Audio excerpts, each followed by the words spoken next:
Hola, ¿qué tal? Sean todos muy bienvenidos a una nueva transmisión de Dávila en vivo. Hoy es el Día Mundial del Síndrome de Down, por lo que hoy me encuentro con la doctora Ana Mariela Pedraza, ella es pediatra de Clínica Dávila, y con Gabriela Sánchez, matrona especialista en este tema de Clínica Dávila. Hola, ¿qué tal? Bienvenidas. Hola, Muchas gracias por acompañarnos hoy día. Les cuento un poquitito la dinámica que vamos a llevar hoy. Durante la semana nos llegaron varias preguntas respecto a esta temática porque genera muchas inquietudes, especialmente en los padres que tienen hijos que están diagnosticados con esto. Entonces vamos a partir respondiendo a estas preguntas y a medida que se vayan conectando nuestras pacientes vamos a ir respondiendo a las preguntas en vivo. Entonces, doctora, quería partir, Evelyn nos consultó, tiene un sobrino con síndrome de Down y dice que está con fonoaudióloga, tiene 5 años y no habla todavía, no han logrado que el niño empiece a hablar, entonces quiere saber si es que hay algún método como más específico que nos sirva para que él empiece a hablar. Lo primero que por lo menos nosotros hacemos acá en la clínica, dentro de nuestro programa, es la evaluación integral. Me imagino que el sobrino no solamente está controlado por el fonoaudiólogo, sino que ya tiene que haber tenido una evaluación previa por su pediatra, por el neurólogo y es fundamental la evaluación por otorrino, porque uno tiene que descartar las comorbilidades que frecuentemente pueden estar asociadas y que expliquen un poco este retraso en el lenguaje. Si todas esas comorbilidades se descartan, es fundamental la terapia con fonoaudiólogo. Pero habría que estar seguro primero si esos aspectos fueron evaluados o no. Si no han sido evaluados previamente, se recomienda que pida ahora con un especialista, el neurólogo, otorrino fundamentalmente. Perfecto. Doctora, ¿nos puede contar un poquitito más de este programa integral que hablaba de Clínica Dávila, Ananeas? Sí, el programa Ananeas surge de la necesidad de atender a todos los pacientes con necesidades especiales en la atención de salud y poniendo el foco no en la enfermedad misma, sino en todas las complejidades médicas que tienen estos pacientes. Involucra no solo a personas con el diagnóstico de síndrome de Down, sino que a otras múltiples patologías, como enfermedad renal crónica, parálisis cerebral, fibrosis quística, etc. Y desde un enfoque integral tratamos de resolver todas sus necesidades. Dentro de la clínica hicimos el diplomado de Ananeas que hizo la Sociedad Chilena de Pediatría el año 2016, médicos, enfermeras y otros profesionales como fonoaudiólogo y nutricionista. Y estamos capacitados para acogerlos y resolver estas dificultades. Y específicamente para los pacientes con la condición Down, en el último tiempo, desde 1 año y medio aproximadamente, conformamos un grupo más pequeño de trabajo y eso es donde estamos abocados, bueno, y lo venimos a presentar hoy día, y se basa en 3 pilares fundamentales: el control médico, el de los especialistas y la estimulación integral y precoz. Paula puso durante la semana un tema bien importante sobre la mesa que abarca la inclusión y las capacidades que tienen estos niños. En el fondo ella comenta que, cuestiona si algún día ellos van a ser aceptados en la sociedad con trabajos un poco más profesionales que no sean necesariamente tan banales. En el fondo, si pueden llegar a ser jefes de una empresa, qué sé yo. ¿Podemos hablar un poquitito más de las capacidades que tienen estos niños? ¿Se puede, no se puede? Mira, yo creo que lo que vamos es eso. La realidad que vivimos, yo soy matrona, pero soy mamá de un niño con síndrome de Down. Cristian tiene 4 años, cumple el sábado. Y nosotros estamos viviendo un cambio. Nuestros niños con síndrome de Down están en una época súper buena. ¿Por qué? Porque hoy día se saben muchas más cosas que lo que se sabía hace 30 años o hace 20 años. Tenemos programas de atención médica, que es súper importante que nuestros niños son controlados como corresponde. Y además tienen estimulación temprana desde edades muy precoces. Hay niños que empiezan antes del mes la estimulación temprana. Entonces, los niños cuando son estimulados precozmente, si bien en muchas áreas pueden demorar un poco más, logran aprender la gran mayoría de las cosas. Se pueden demorar un poco más en gatear, pero gatean, se pueden demorar un poco más en caminar, pero caminan, se pueden demorar un poco más en escribir, pero escriben. Hoy día hay universidades que tienen carreras, la mayoría técnicas, pero son carreras técnicas donde ellos pueden hoy día estudiar y hay muchos niños que hoy día, jóvenes y adultos que ya están trabajando. Hay empresas que tienen a nuestros jóvenes y nuestros adultos ya trabajando con una remuneración que también se está peleando un poco por esto, que la remuneración sea justa. Y ya también está el tema de que las empresas tienen que tener, las empresas de más de cierto porcentaje de empleados, tienen que tener un porcentaje de personas en situación de discapacidad contratadas. Entonces, yo creo que no es un sueño, yo creo que vamos para allá. Y la idea es que nosotros podamos apoyar esto, por eso que nació el programa, y que nosotros, tanto de la parte médica como de la parte de la estimulación temprana, apoyamos no solo al paciente, al hijo, sino que también apoyamos a la familia y fomentamos esto, o sea, fomentamos la inclusión, fomentamos la igualdad. O sea, claro, somos diferentes, pero todos somos diferentes. O sea, aquí hay un montón de personas en esta sala y yo estoy segura que nadie tiene las mismas capacidades que otro. Entonces, en realidad sí, yo creo que no es un sueño y yo creo que vamos para allá. Sí, falta un poco, pero si se van sumando esfuerzos, que de hecho eso ha pasado, por algo se creó este día. Por algo las Naciones Unidas en el 2011 dijo que desde el 2012 en adelante se crea este Día Internacional, porque desde del macro, de la salud, de la economía, de la educación, necesitamos que esto se ponga en una real importancia. Y por eso celebramos todos los años este día, así como muchos otros días. Y nosotros estamos alineados con esas necesidades que son transversales.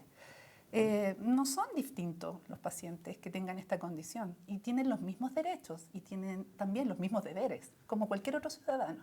Es un deber la educación, es un deber la inclusión. Y por lo menos acá como Clínica Dávila estamos alineados con esos principios. Vamos a seguir trabajando para que granito a granito se vayan cumpliendo. Ustedes saben que nosotros tenemos un colegio, Construyendo Sueños, que es una de las primeras aulas hospitalarias en recinto de salud privado. Y con la directora, con Helen Díaz, también estamos trabajando un proyecto que se va a difundir próximamente en este mismo sentido, que ofrecerle a nuestros pacientes la oportunidad, si es que no hay esta oferta en otros lados, que vengan a nuestra escuela. Por lo menos cuando están en su periodo de hospitalización o de enfermedad, poder optar y no retrasarse. Así que tenemos muchos proyectos para seguir adelante. Perfecto. Gabriela, yo me imagino que tú como matrona y más aún como madre de un niño con síndrome de Down, entiendes muy bien los miedos a los que se enfrentan los padres al momento del diagnóstico. Entonces, si nos puedes contar, Isabel quiere saber, ¿desde qué momento del embarazo ya se puede diagnosticar si el niño tiene o no tiene el síndrome de Down y cómo se enfrenta a esta situación? Bueno, a ver, hoy día en Chile nosotros tenemos menos de un 30% de diagnóstico prenatal. O sea, eso quiere decir que de cada 10 pacientes que nosotros tenemos con síndrome de Down, menos 3 o menos tienen un diagnóstico prenatal. O sea, nosotros aquí en la clínica tenemos entre 2 y 3 pacientes, madres que tienen sus partos acá, que tienen sus hijos síndrome de Down, pero son muy pocos, menos del 20% los que tienen un diagnóstico prenatal. No es porque no se hayan hecho bien las cosas, sino que en realidad la ecografía, que es la que diagnostica el síndrome de Down, que es la ecografía, el Doppler, entre las 11 y las 14 semanas, que es lo que se mide, el hueso nasal, la translucencia nucal, tampoco es tan precisa, o sea, depende del operador. Y además es solo un marcador. Entonces, por un lado podemos saber, pero la gran mayoría de las veces no se sabe. O sea, yo siempre cuento mi experiencia. Yo soy matrona, me hice 3 ecografías entre las 11 y las 14 semanas y las 3 no salió nada. No salió nada que Cristian tenía síndrome de Down y me hice aquí, me hice en otras 2 clínicas súper conocidas igual que esta y no salió nada. Po. Pero no es que me hayan hecho mal las ecografías, es que no se vio. No se mostraba. Y generalmente cuando se diagnostica es cuando hay alguna patología que está asociada. O sea, cuando sabemos, cuando hay un niño que tiene alguna cardiopatía, cuando tiene alguna atresia duodenal, o sea, hay algo que dice, aquí algo pasa. O sea, ¿por qué este niño tiene una cardiopatía? Ah, estudiemos un poco más. En otros países se hace un examen de sangre, bueno, aquí también se hace, pero es súper caro, o sea, se hace un examen de ADN fetal que se saca sangre a la mamá, y se manda a Estados Unidos, vale más de 400.000 pesos y ahí la madre puede tener un diagnóstico en el embarazo. Se ofrece a la paciente, pero no siempre lo pueden hacer o no siempre lo quieren hacer. Y eso también es válido, porque también creo que uno puede tener el derecho de saber o no saber. Pero así como en qué momento del embarazo yo puedo saber que mi hijo tiene o no tiene síndrome de Down, se hace esa ecografía, pero no es 100% segura de que tenga o que no tenga. Y yo vi esa pregunta también en las redes y decía, sé que si se diagnostica precozmente y se puede hacer algo. No, no se puede hacer nada. O sea, el síndrome de Down es una condición genética. Los niños en vez de tener 46 cromosomas tienen 47 porque tienen 3 cromosomas en el par 21 y eso no se puede cambiar. O sea, es algo que viene desde cuando se formó este nuevo ser, el niño ya no va a cambiar, es así. Entonces, es por eso, no es que podamos hacer algo. Y en general, cuando las pacientes tienen diagnósticos precoces, también las estamos acogiendo aquí en la clínica. Eso también es importante que las pacientes lo sepan, que nosotros estamos acogiendo a estas pacientes, así que dentro de nuestro programa cada vez van a ver, porque como cada vez tenemos más pacientes, la idea es que podamos acoger a estas mamás y poderlas también orientar. O sea, cuando ya uno tiene un diagnóstico en forma precoz, cuando uno le educa y uno le explica a la paciente lo que es la condición del síndrome de Down, cuando uno aprende y que van a haber especialistas que le están esperando, va a tener un pediatra que va a ser el hilo conductor de este programa, que va a tener un ginecólogo, va a haber un equipo médico que le está esperando, la paciente baja su angustia. Y eso también es súper importante porque el momento del parto es un momento de alegría. Entonces lo queremos transmitir así para nosotros en la clínica y para nosotros como maternidad. El parto es un momento de alegría y debería ser así. Entonces por eso estamos trabajando en eso también.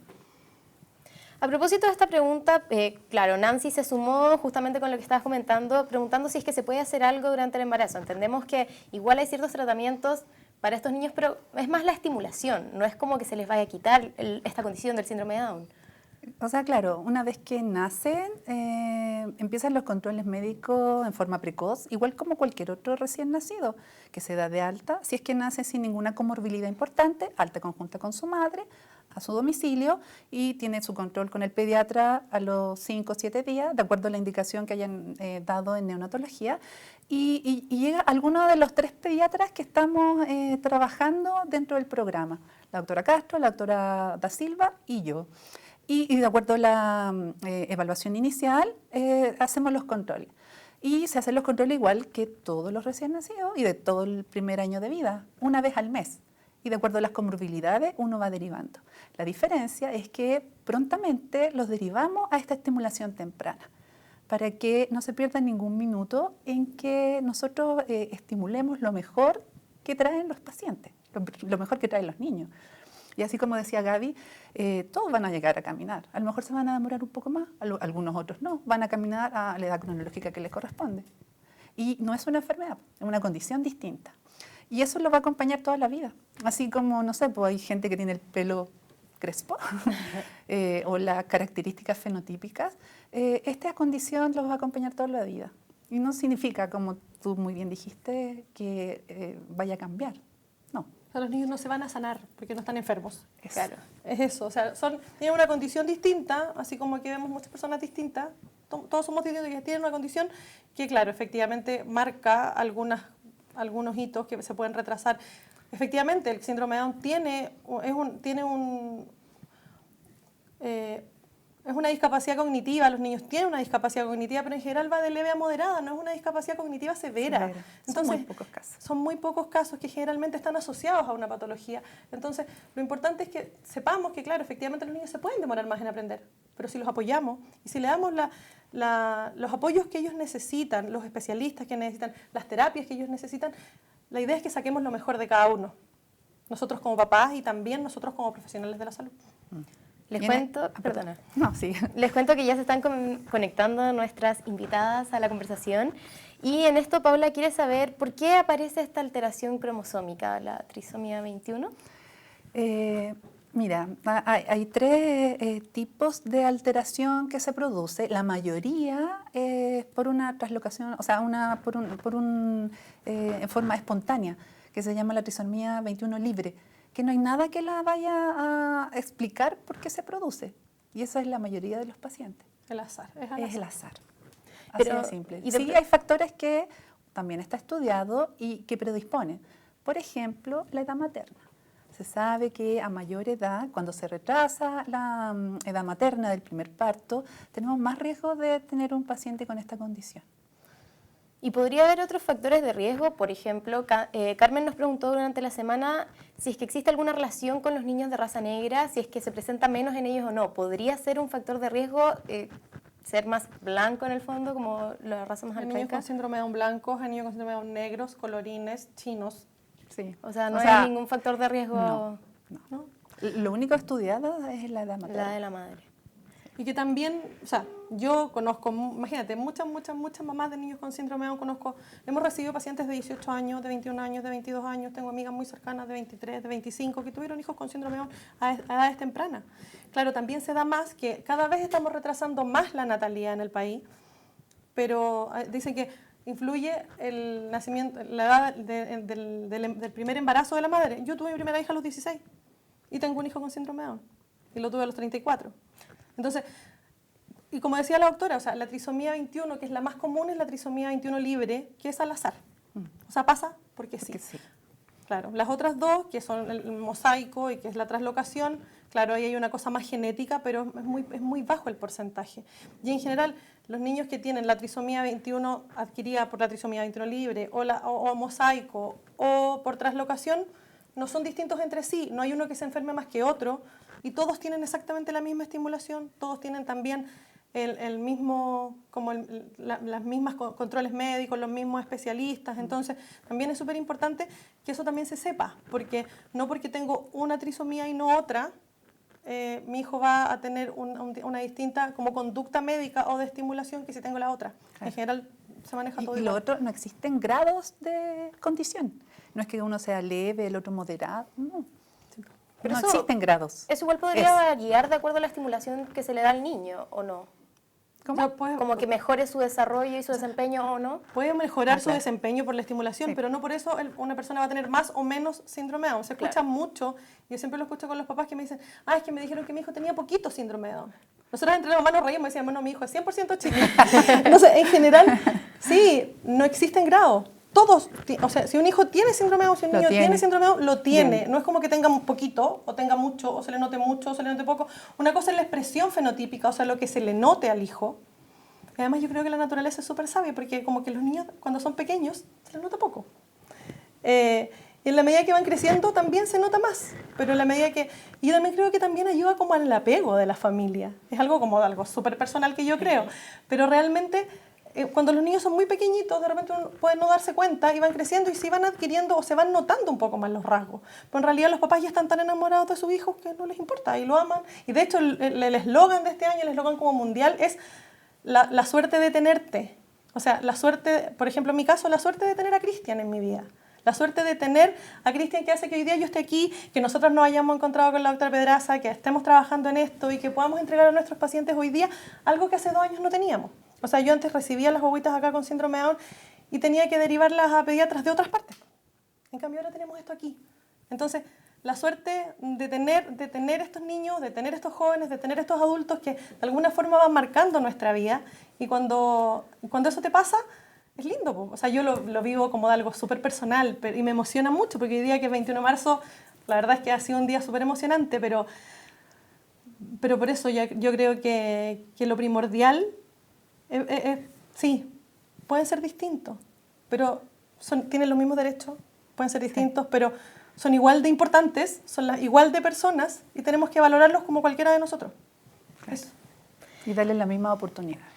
Y también esto es darnos a nosotros la oportunidad de poder hacer algo, no solo centrado en uno, sino que también centrado en otras personas. Es bien importante eso. Cosquita quiere saber si es que hay que tener algún cuidado especial con estos niños, de pronto, no sé si tan diferente a lo que es un niño sin síndrome de Down en el fondo. Regular. Pero, no sé, todos los cuidados que se les dan, por ejemplo, en el centro integral que tenemos en Clínica Dávila, son como cosas más específicas y especiales, ¿o no? Mira...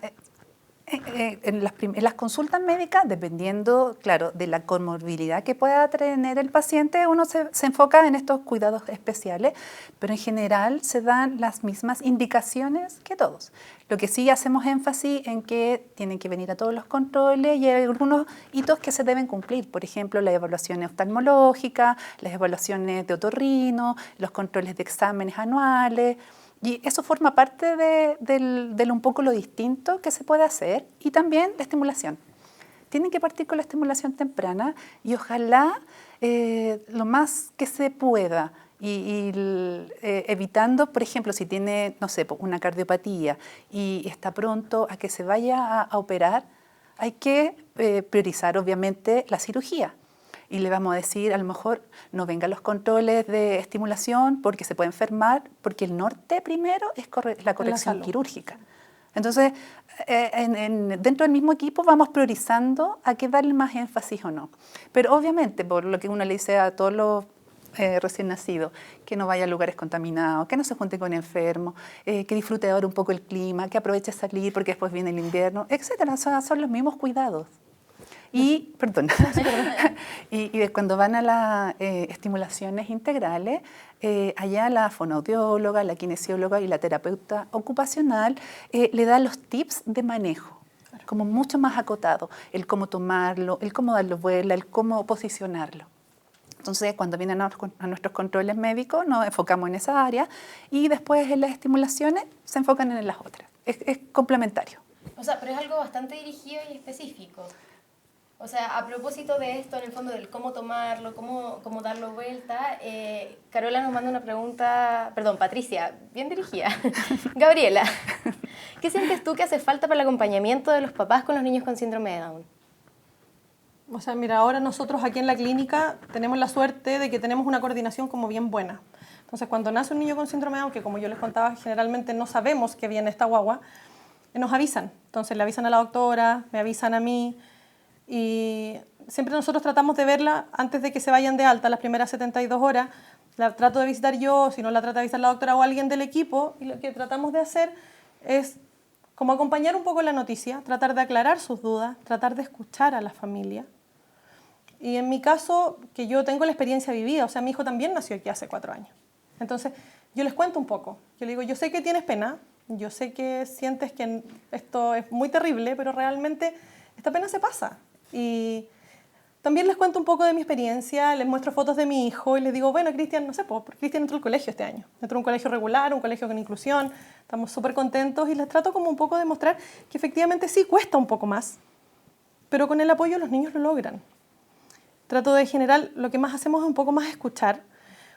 También hay fundaciones que acompañan esta noticia, entonces nosotros hacemos como el acercamiento inicial y generalmente hablo con alguna fundación o las derivo con alguna fundación si las mamás quieren. Por ejemplo, existe la Fundación Down Up, que también son grupos de papás y de mamás que apoyan y que visitan en las casas a estas familias que recibieron a un niño con síndrome de Down y hacen lo mismo que lo que hago yo, pero sin este shock inicial, porque imagínate que yo veo una paciente que tuvo hace un día su guagua con síndrome de Down.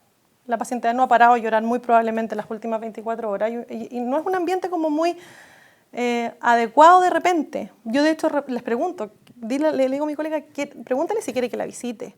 Si la paciente quiere que yo la visite o que la visite la doctora, alguien la va a ver. Pero hay pacientes que no quieren, entonces también le damos esa opción. O sea, existe la fundación, por ejemplo, la Fundación Down Up, donde yo también colaboro, que pueden ir a visitarla y hacen esto mismo. O sea, le explican qué pasa con estos niños, qué cuidados especiales tienen, lo mismo que hablábamos recién, o sea, lo de tomarlo, lo de posicionarlo, es porque los niños con síndrome de Down en general son más hipotónicos. ¿Qué significa eso? Tienen como menos fuerza muscular. Entonces, por eso les cuesta un poco más los hitos motores de sentarse, de gatear, de caminar. Entonces, al ayudarlos a posicionar o a hacer algunos ejercicios, también ayudamos como a fomentar un poco esta estimulación en casa, porque una es la estimulación que se hace con los especialistas, con los terapeutas, y lo otro es lo que podemos hacer en la casa. Entonces, también por eso las familias y los papás valoran tanto que alguien que ya lo haya vivido te cuente y te diga, ¿sabes qué? Esto me funcionó. Porque de repente, claro, el terapeuta uno tiene una formación profesional que puede ser excelente, pero de repente alguien que lo vivió y que lo hizo y que le funcionó para esa mamá, quizá puede ser mucho más importante y puede quedar grabado y puede ser súper significativo. De repente una pequeña palabra o una pequeña como aliento puede hacer que cambie esta experiencia en las familias. O sea, yo siempre cuento que cuando nació mi hijo, a mí nadie me felicitó. No, pues porque te nace un hijo con una condición distinta y es muy raro que alguien te felicite. Entonces, llegaba la gente, me abrazaba, lloraba y salía. Y yo le decía a mi marido, es como que Cristian se hubiera muerto. Entonces, y eso pasa. Y es así de duro, y es así de difícil. Entonces, nosotros tratamos de que eso no sea así. Nosotros trabajamos para que ese momento, como yo les hablaba, o sea, el parto, debería ser un momento de felicidad. O sea, llega un hijo y estamos felices porque llega este hijo, independiente de la condición que tenga.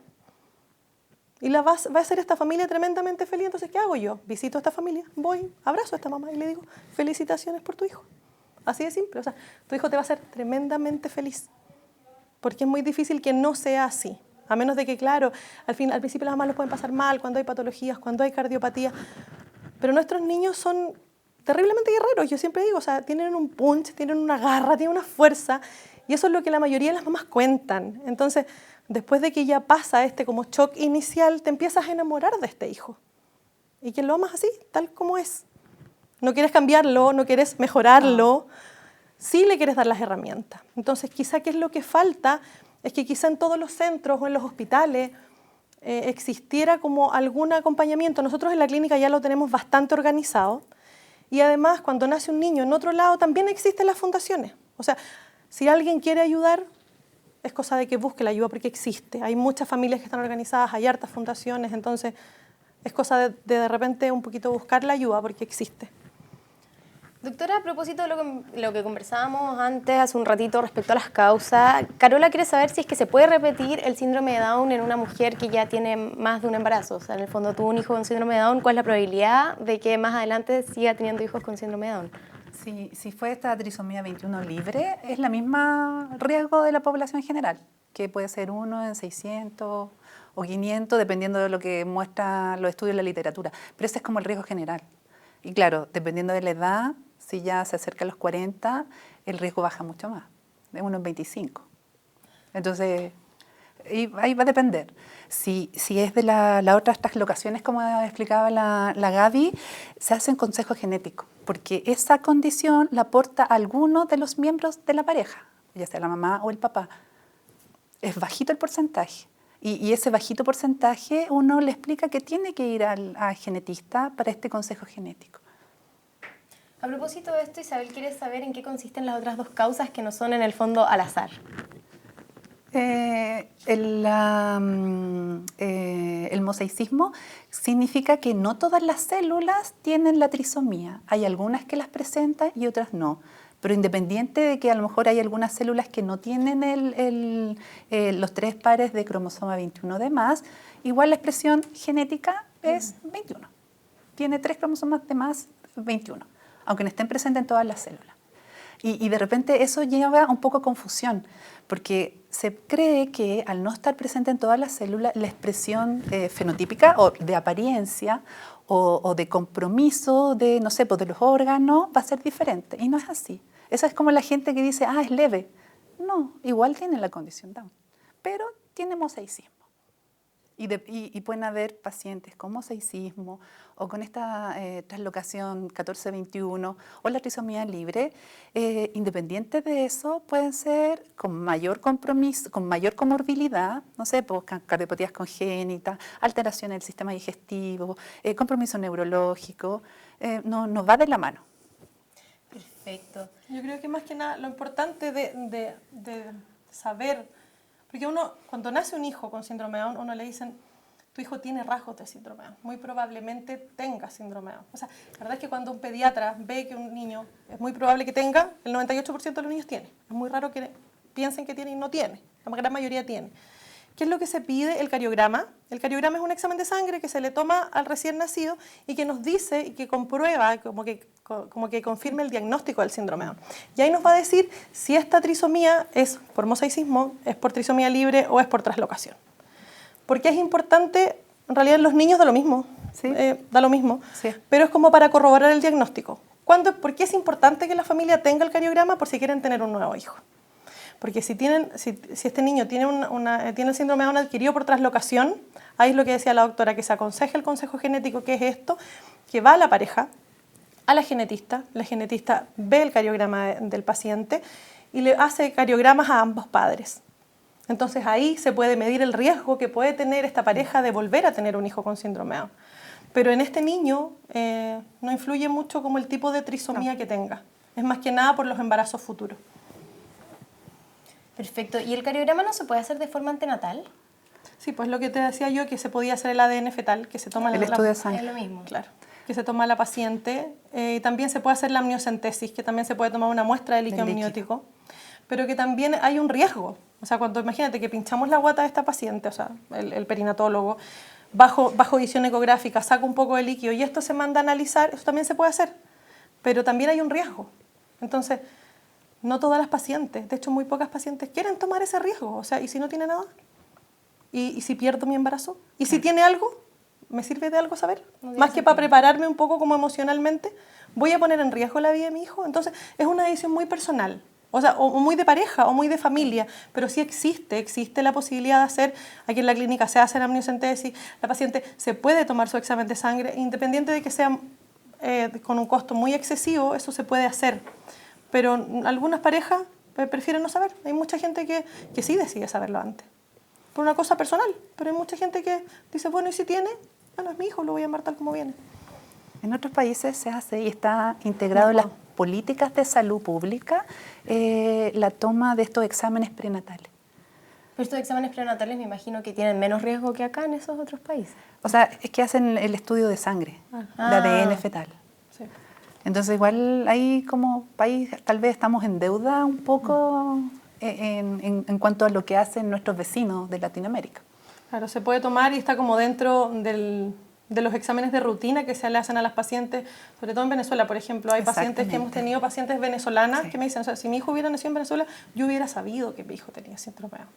Pero también va de la mano con todo lo que es la ley de aborto. Sí, esa es la otra parte. Esta es la otra parte. Entonces, claro, ¿nos hacemos cargo o no nos hacemos cargo?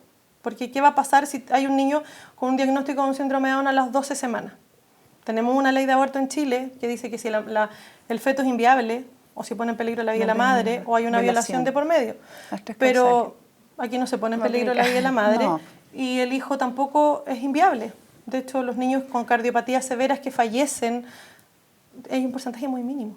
Entonces, también yo creo que pasa mucho la política de salud por esa parte, porque en otros lados la ley de aborto también es distinta. Andrea quiere saber cuáles son los problemas de salud con los que pueden venir, o sea, asociados con los que pueden venir estos niños.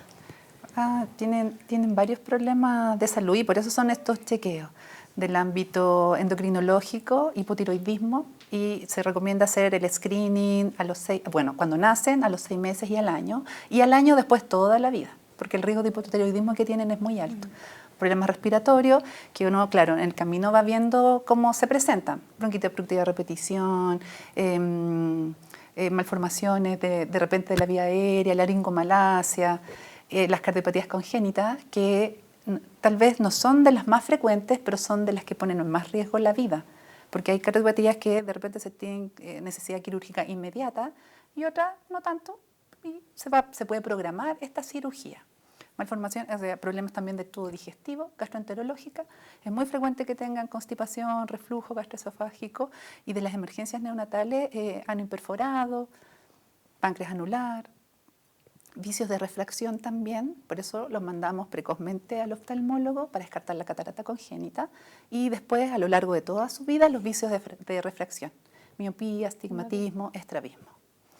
Y otra de las comorbilidades frecuentes, que ayer tuvimos un seminario en la reunión clínica de pediatría, son todo lo que tenga que ver con el área de traumatología y la marcha, el caminar, la escoliosis, que eso en los programas internacionales y nacionales sale que uno lo deriva cuando el paciente ya presenta los síntomas, las molestias. Y nosotros acá queremos un poco adelantarnos a eso y estamos planificando que el traumatólogo participe de la calendarización de las evaluaciones a los 3 meses con la radiografía de cadera, a los 3 años cuando se hace la radiografía dinámica de columna cervical y después la etapa de adolescencia.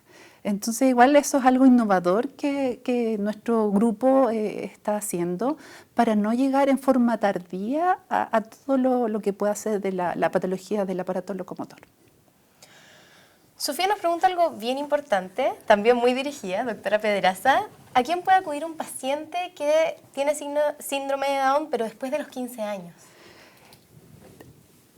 Todavía los pediatras nos podemos hacer cargo de la edad hasta los 18 años. Entonces, si un paciente tiene más de 15, puede pedir con nosotros, con la doctora Da Silva, con la doctora Castro o conmigo. Y nosotros ahí veremos a los especialistas después a quién derivarlo. Pero el área de pediatría está capacitada para incluso atender hasta la adolescencia. Y nuestro interés es después hacer esta unidad de transición, cosa que nuestros pacientes vayan creciendo, las familias se queden con nosotros y pasarlo después al área de adultos. Nicole quiere saber cuál es el apoyo que puede dar el entorno hacia el niño o la familia con síndrome de Down. Me imagino que el entorno familiar es bien importante. Sí. O sea, es lo más importante. O sea, por un lado está la parte médica, por otro lado está la estimulación, pero si la familia no apoya... O sea, existen niños que pueden tener todos sus controles médicos, que ponen a todas las estimulaciones, pero ¿y si la mamá no lo abraza? Si la mamá no lo toma. El apego y el amor que la familia le da es tan importante o más importante que quizá todo lo demás. Porque si no tenemos una familia que apoye, que ame, que valore, el resto incluso puede no ser tan significativo. Porque es un niño, po. Entonces, finalmente la que sigue las indicaciones en casa es la mamá. Es la madre. O es el el padre. papá. O los hermanos. O los hermanos. Y ojalá sean todos. O sea, nosotros ahora vamos a hacer un taller con Tamara, que trabaja con nosotros aquí en la clínica, que es kinesióloga. Vamos a hacer un taller de estimulación temprana para nuestros niños que han nacido los últimos 2 años. Y vamos a hablar un poco del autocuidado del cuidador informal, que en este caso puede ser la mamá o el papá. Y también queremos instar un poco que todos participen en la estimulación. Porque en la estimulación no es hacer un ejercicio media hora al día. Uno como que vive la estimulación en todo. Y los niños aprenden lo que viven. Y los niños pueden estar... Si hay niños que tienen mucha estimulación, imagínate que sea un niño súper estimulado con una súper buena terapia y tenga 2 horas diarias de estimulación con un profesional. Tiene otras 10 horas en la casa, 8 horas en la casa despierto. Entonces, no todo puede ser la terapia, no todo puede ser la parte médica. La familia es el pilar fundamental del desarrollo de nuestros niños. O sea, necesitamos mamás que apoyen, o abuelitas, o abuelos, o tíos, y mientras más gente se involucre, el resultado va a ser mejor. O sea, yo por ejemplo lo veo con mi hijo, la Mariana le enseñó a caminar a Cristian, lo agarraba de las manos. ¿La Mariana es la hermana? Mi hija de 9, que va a cumplir 10, agarraba a Cristian y le decía, ya Cristian, vamos, tú puedes. Y yo tengo videos de la Mariana haciendo caminar a Cristian por el pasillo. Y yo siempre digo, la Mariana le enseñó a Cristian a gatear porque ella se ponía en el piso de Cristian y le decía, ya Cristian, vamos, tú puedes. Entonces, nada puede ser más potente que eso si los niños aprenden, sobre todo bajo imitación. Efectivamente, sí, es terriblemente importante la terapia, es muy importante la estimulación temprana y lo que nuestros terapeutas hacen por los niños. Pero la familia es el pilar fundamental de cómo estos hijos, cómo estos niños, cómo nuestros pacientes se van a poder desarrollar en la niñez, en la juventud y en la adultez. Porque necesitamos familias que se empoderen y que crean que ellos pueden. A mí una vez me dijeron, el mundo va a ver a tu hijo como tú lo mires. Y eso yo creo que es súper cierto. Entonces necesitamos familias que saquen de sus hijos lo mejor de sí. Que aparte de venir a los controles o de llevarlos a estimulación temprana, que crean que pueden. Cuando uno cree que el hijo puede. Sí. Y ellos sienten que pueden. Entonces tener esta familia empoderada, esta familia que quiere, esta familia que apoya, es muy, muy, muy fundamental. Más, tanto como todo lo demás. Y por eso uno también cuando vienen a los controles inevitablemente pregunta. Y porque tenemos que saber cómo es el entorno de nuestro paciente que tenemos al frente. Y preguntamos dónde viven, con quién viven, y a qué se dedica, y cuántas horas, y quién los va a ayudar, y cómo lo va a hacer, y con quién los deja. O sea, tenemos que saber todo lo que pasa en torno a nuestro paciente, porque sabemos que la contención es fundamental. Y si vemos que alguna área está debilitada, sugerimos, sería bueno que a lo mejor, no sé, pida ahora al psiquiatra o salud mental, para que las mamás trabajadoras puedan acompañar a sus hijos a las terapias. El primer año de vida está garantizado la licencia extendida hasta el año de vida. Entonces, todas las mamás, cuando llegan a la primera consulta, bueno, el postnatal extendido hasta los 6 meses, pero uno les asegura que desde los 6 meses hasta el año de vida tienen su licencia garantizada, que les dé el tiempo con tranquilidad para poder acompañarlo a todo lo que implica. Doctora, un poco para ir cerrando ya, Carla quiere saber que en el fondo que ahonden un poco más en el tema de los ductos tapados del lagrimal y oídos. ¿Difícil pregunta? No. Así lo hemos conversado harto con la Carlita. Un saludo a la Carlita. Sí, la mamá Vicente. Mira, Carlita. Linda. Ayer vinieron a control. Dentro de las patologías frecuentes, la obstrucción del conducto lagrimal es una de ellas. El conducto lagrimal es más delgado que un cabello.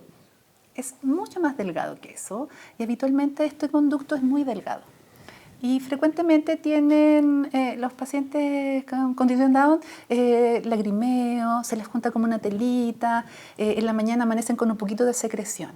Entonces lo que hay que hacer es el aseo y para que este lagrimal se abra hay que hacerle masaje con las manos bien limpias, desde el puente nasal hacia abajo, varias veces al día con un poquito de presión. A veces cede, no sé, por los 4 meses, a los 6 meses, incluso podemos llegar hasta el año haciendo los masajes.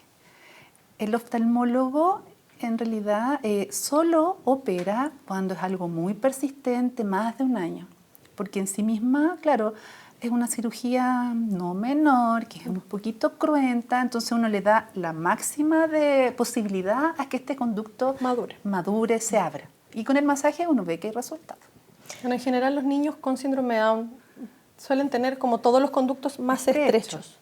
Entonces tienen los oídos más estrechos, el lagrimal más estrecho, la nariz, la tráquea. Entonces por eso son mucho más frecuentes en muchos niños también las enfermedades respiratorias. Entonces siempre les decimos, o sea, efectivamente, como decía, ¿qué cuidados hay que tener? Yo creo que sí, los niños con síndrome de Down, la gran mayoría sí se resfría más. Como decía la doctora, sí tienen la bronquitis de repetición y te pasa esto. Entonces hay muchos niños que tienen esto del lagrimal, se les tapa, pero generalmente van creciendo y se les va pasando. Así que paciencia. Así que, Carla, paciencia, eso para ti.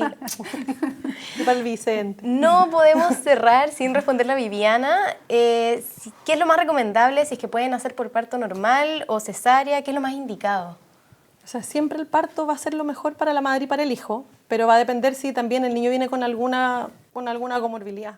Entonces ahí se evalúa entre el ginecólogo, el perinatólogo, el neonatólogo, cuál va a ser la mejor vía de parto. Generalmente, o sea, el síndrome de Down no todos los niños con síndrome de Down tienen que nacer por un parto o por una cesárea. Va a depender, por un lado, de la condición materna, por otro lado, de la condición del feto, y si tienen alguna comorbilidad, no sé si a usted se le ocurre. Claro, y los partos anteriores también. Claro, si los 2 partos anteriores han sido cesárea, lo más probable es que esta sea cesárea también, pues el siguiente sea cesárea. O al revés, pues si los anteriores han sido parto normal, una pelvis probada, no se ha detectado ninguna comorbilidad, lo más probable es que sea parto normal. Porque también va a ser lo mejor para el hijo. Claro. Perfecto. Vale, muchas gracias por acompañarnos hoy día. Nuestras pacientes quedan todas invitadas a estar atentas a nuestras redes sociales. Todas las preguntas que no pudimos responder van a estar siendo respondidas a través de Facebook. Y bueno, no se olviden de acompañarnos el próximo jueves en nuestro próximo Dávila en Vivo.